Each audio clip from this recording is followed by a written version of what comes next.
Have you ever joined a new project team and suddenly felt like everyone around you was speaking a completely different language? Well, welcome to today's Explainer, where we're going to fix exactly that.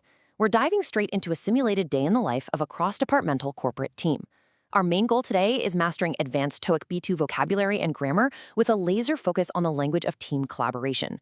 Whether you're actively prepping to absolutely crush your TOEIC exam, or you're just stepping into a brand new corporate role and want to sound super polished, knowing how to communicate, solve those inevitable disagreements, and actually work together are absolute necessities.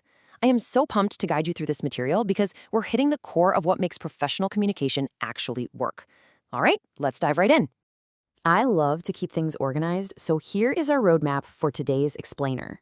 We'll be covering Welcome to the Team, Building Strong Workplace Bonds, Navigating Conflict with Tact, Professional Expressions and Modals, some TOEIC practice scenarios, and finally, a quick review and recap. Let's get to it. Section 1. Welcome to the team. Let's start our simulated journey right at the very beginning. You've just joined a brand new cross-departmental team, and it's officially time for the project kickoff phase.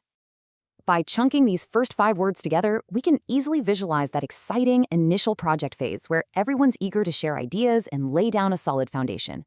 These are formal B2-level business terms you're going to encounter constantly in emails, official notices, and those early morning meetings. We've got brainstorming for idea generation, plus participation and contribution for active involvement. But let's look a little closer at empowerment. Empowerment is that crucial difference between a boss micromanaging your every single move versus them handing you the keys to actually drive a project forward yourself. And finally, we have inclusiveness, which is the vital practice of making sure even the quietest person in the room gets a real opportunity to speak and be heard. Now, when you hear an abstract word like brainstorming in a TOEIC listening section or maybe in a bustling boardroom, I want you to instantly picture colorful sticky notes covering a massive whiteboard. Anchoring an abstract concept to a concrete visual like that makes it permanently memorable. Your brain should immediately flash to a team actively slapping those sticky notes on a wall. This visual cue connects the word directly to the true purpose, which is generating fresh, uninhibited ideas.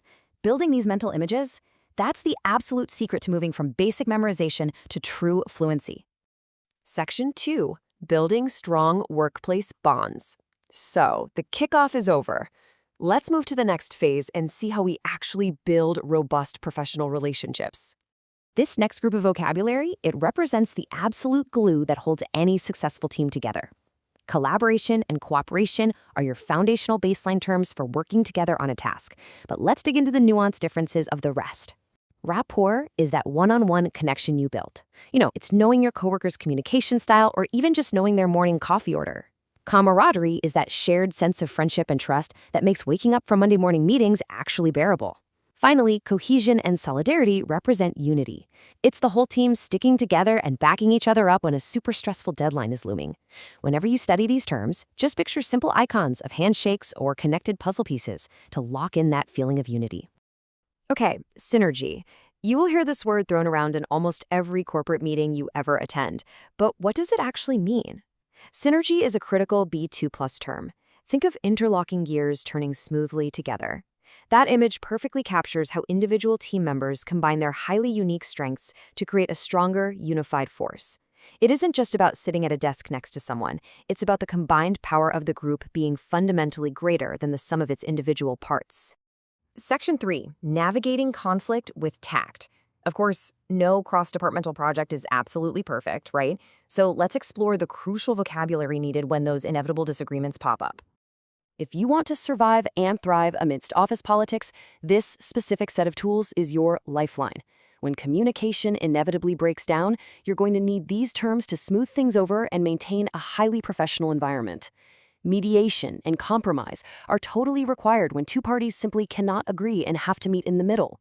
You desperately need transparency or complete openness to rebuild any broken trust. Interdependence and reciprocity are great reminders that everyone relies on each other. It's a constant game of give and take. And finally, healthy interaction is what keeps the entire dialogue flowing constructively instead of just hitting a brick wall. I gotta tell you, one of the most incredibly valuable professional skills you can ever master is tact. Picture a delicate, perfectly leveled balancing scale. It perfectly represents the careful, measured approach you must take when handling workplace friction. Having tact means you possess the deep sensitivity and diplomacy to deliver difficult news or handle incredibly sensitive issues without causing unnecessary offense or drama. It is a high-level skill that instantly separates amateur communicators from seasoned leaders. Section 4. Professional expressions and modals.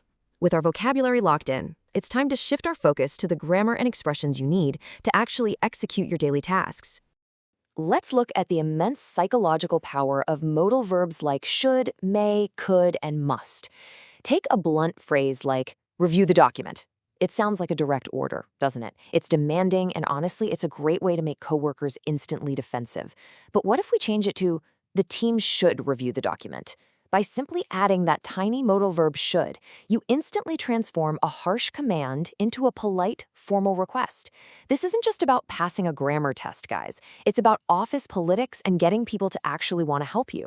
Whether a client may request additional information or you suggest that we could arrange a meeting next week, these small grammatical tools are absolute game changers for your workplace tone. Let's review some core verb-noun pairings that are the absolute bread and butter of your daily office communication. I've organized 10 essential business expressions into a handy cheat sheet here, breaking them down into actionable steps. Listen to how logically these flow for your next email. You review the update before the meeting. You confirm cooperation by email.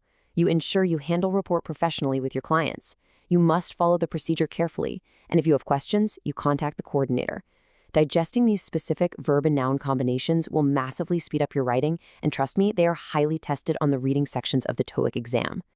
Section 5. TOEIC Practice Scenarios. Now let's put everything we've learned into practice by simulating some real-life tasks you'd encounter on the TOEIC exam and right there in the office. Let's read through this simulated email notice together. The department is issued an update regarding collaboration. Staff members are asked to review the information carefully and follow the required procedure. If further information is needed, employees should contact the coordinator before Friday. Notice how our target words are woven into a highly realistic context.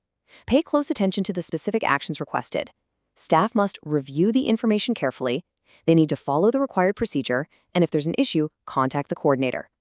All right, let's test your active recall. Based on the email we just read, how quickly can you identify the correct required actions and contexts? So, what should staff members do? If you said, review the information carefully and follow the required procedure, you absolutely nailed it. And for question 2, who should they contact for more information? Exactly. They should contact the coordinator.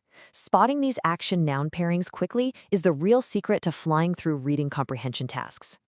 Now imagine you're pouring coffee in the break room, and you overhear this exact dialogue between a manager and an employee. Let's test our listening comprehension. The employee says, I reviewed the update about collaboration, but I still have a question about cooperation. The manager replies, please send your question to the coordinator. We need everyone to understand the procedure before Friday. Notice the flow here? We have a past tense action from the employee, a specific point of confusion, and a direct, modal-driven request from the manager. Just like the listening section of the TOEIC test, you need to extract the specific business expressions amidst all the casual dialogue. For question 1, what did the employee have a question about? The answer is cooperation. And for question 2, what was the specific action the manager requested? The manager asked the employee to send the question to the coordinator. Identifying the core business situation first, and then directly connecting it to the speaker's purpose, is how you effortlessly master these listening scenarios. Section 6, Final Review and Recap. We have successfully navigated a full day on our new cross-departmental team, going all the way from project kickoff to conflict resolution. We covered 20 advanced B2 vocabulary words for team collaboration, we mastered modal verbs for a polite professional tone, and we tackled functional office expressions. But as we wrap up this explainer, I want to leave you with a bit of a challenge. When you sit down at your next cross-departmental meeting, or when you sit down in that quiet hall to take the TOEIC exam, don't just see boring letters on a page. Visualize the colorful sticky notes of brainstorming. Picture the delicate, balanced scale of tact. Imagine the perfectly interlocking gears of synergy. How will you use these powerful concepts, not just to pass a test, but to become the absolute glue that holds your professional team together? Keep that vivid imagery fresh in your mind. Let it guide your communication. And as always, keep learning.